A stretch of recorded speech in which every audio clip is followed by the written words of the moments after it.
దురాఘాతాలను ఎండగట్టడానికి వస్తున్నటువంటి నేపథ్యంలో వైఎస్ జగన్మోహన్ రెడ్డితో పాటు మేము కూడా ఉన్నామని చాటి చెప్పడానికి మేము కూడా అండగా ఉండాలన్నటువంటి నేపథ్యంలో వైఎస్ జగన్మోహన్ రెడ్డితో పాటుగా కలిసి వస్తున్న పరిస్థితి మనం చూడొచ్చు. వైఎస్ జగన్మోహన్ రెడ్డి చేరుకున్న సన్ రైజ్ ఆసుపత్రి ఇక్కడ గుంజపల్లి శ్రీనివాస్, అదేవిధంగా గోపి, రామకృష్ణ ఈ ముగ్గురు కూడా ఆసుపత్రిలో చికిత్స పొందుతున్నారు. చికిత్స పొందుతున్నటువంటి ముగ్గురిని కూడా వైఎస్ జగన్మోహన్ రెడ్డి పరామర్శించనున్నారు.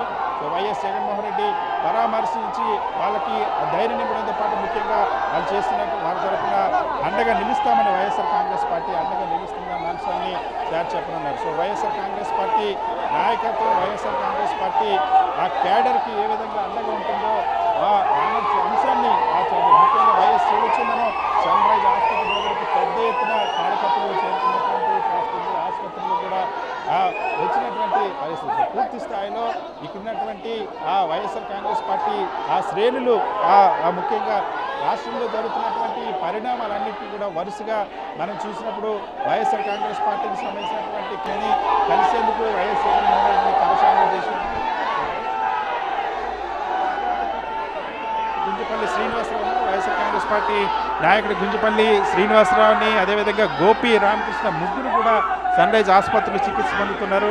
ఈ ముగ్గురిని పరామర్శించేందుకు వైఎస్ జగన్మోహన్ రెడ్డి వచ్చారు. గుంజపల్లి శ్రీనివాస్ని అత్యంత నవాబపేటకు సంబంధించినటువంటి గుంజపల్లి శ్రీనివాస్ని అత్యంత దారుణంగా హత్య చేసేటువంటి ప్రయత్నం చేశారు. ఏదైతే అదే గ్రామానికి చెందినటువంటి అదే గ్రామానికి సంబంధించిన